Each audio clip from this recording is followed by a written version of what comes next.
السلام عليكم ورحمة الله وبركاته أصحابي سور دواذا وأنيجي نعيم عدي فيلم سمفانتين oo mar labaad iyo mar saddexaad soo laabatay waxaan idin dhahayaa subscribe-ka ii saara subscribe like comment share ma fahanteen ii saara subscribe like comment share marka maxaa la dhihi jira waa mahadsantiin inta subscribe-ta ii saartina thank you aan idin leeyahay ma fahanteen in subscribe-ta ii saartina thank you aan idin leeyahay maanta waxaan ka hadli rabaa wiilasha iyo gabdhaha markastaba jacayl ka dhiso oo shukaansiga yani jacayl iyo shukaansi waa isku wax ma fahanteen oo sanadaha badan qaata ilaa gabar yar iyo wiil yar camal oo kale ilaa 15 sano 10 sano 7 sano 8 sano oo waqtiga iska dhumiyo ma fahanteen asxaabe horta qofka bini aadanka marka aad wax shukaansanayso waxa loo baahan yahay ama aad leedahay qofkan waa ku jecel yahay ama aad shukaansi u bandhiganayso waxa loo baahan yahay waqti aad adiga is dhehaysid aniga maanta waan guursan karaa nin ragaan noqday nin weynaan noqday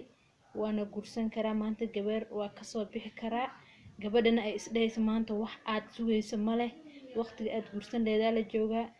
gabadha waa inay 18 sano ka weynaato because gabadhan 18 sano ka weyneen aqal ku filan malaha waliba hata 18 sano inay u go'daa fiican fahanteen asxaabe gabadhan 18 sano u go'in iyo wiil dhalaho maxaa la dhihi jiray meelahan ka soo fakaday ama student waqtiga inay isku dhumiyaan waa laga fiican yahay ama maxaa la dhihi jiray ay time farabran oo maxaa la dhihi jiray lis guursanaynin guur liisu hayn waxba liisu haynin waqti la iska dhuminaayo ma fahanteen asxaabe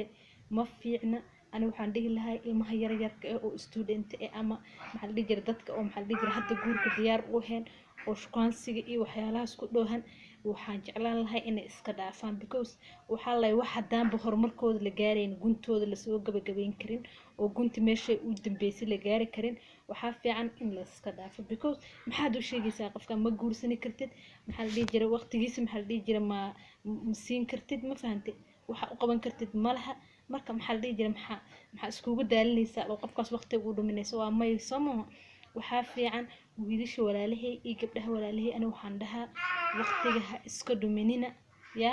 waqtiga ha iska dhuminina shukaansi been meelaha islu taagnaanina gabadha maskiinta yeysan ku habaarin wiilka maskiinka yuusan ku habaarin hadda gabadha waqti u haynin don't waste her time wiilka adigna hadda waqti u haynin walaalay macaanay fadlan waxaan ku dhahaa waqtiga ha iska dhuminina waqtiga waa shay muhiim waqtiga hadda la isku dhuminayo shukaansi iyo wax noocaas waxa la dhihi jiray waa laga fiican yahay because qofkan haduu diyaar ahayn oo guursanayna ama guur diyaar horta calaf wuu jiraa qofkan haduu maxaa la dhihi jiray qof responsibility qaadi karo oo shaqaysto oo qof weyn adiga maxaa la dhihi jiray nin 25 and above 25 and less than 25 years aman responsibility ma qaadi karo runta hadda la shaqeeyo way guursadaan way jiraan kuwa guursada inkastoo ay badneen laakiin qof 25 years old wiil ka yar responsibility inuu qaadi karo ani ma aaminsani ma fahanteen ma qaadi karo runa fiican qofka maxaa la dhihi jiray aqligiisu ku filan marka uu kala go'ay waa 23 years old markaas qofkaas dhameysta aqligiisu waa diyaar wax u dhiman ma laha ma fahanteen si kale inuu ilaahay wax ka yeelan ani ma sheegin laakiin qof 23 years and above jira oo maxaa la dhihi jiray horta wiil waxa la rabaa 25 years and above oo kala balan ku dhaha primary aqrisatay secondary aqrisatay qolba jaamacadaad aade okoloota shaqaad heshay 25 years waa la isku gaaraa beema isku sheegayna waa may 25 years ama 23 years meelahaas waa la isku gaaraa fahanteen marka waxa loo baahan yahay relationship marka aad bilaabaysid horta wiil relationship markuu bilaabayo primary school warkeeda ka bax secondary school warkeeda ka bax fahanteen wiilashan la hadla aniga marka aad jaamacad dhamaysid oo job face gareysid oo isdhaxdeed maanta waa shaqeynaysaa wax waad qabsan kartaa waalidka wax waa u qaban kartaa ina gabar raasatid markaas ku haboontahay laakiin when you are in primary ama hadii kale markii you are in form 1 oo qalini book lagu gadaayo oo maxaa la dhihi jiray adiga hataa maxaa la dhihi jiray aad maxaa la dhihi jiray responsibility kaada qaadan karin ina maxaa la dhihi jiray gabar masaakiin oo walaashaada been u sheegtid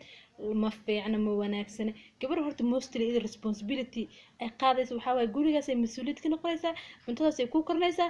shaqada hawsha ugu baahan tahay ku qabanaysaa ilmahay ku dhaldhalaysaa qasab maaha gabar inay ku shaqeyso qofka inuu shaqeeyo la rabo oo gurigaas responsibilities or responsibility of that house inuu qaado la rabo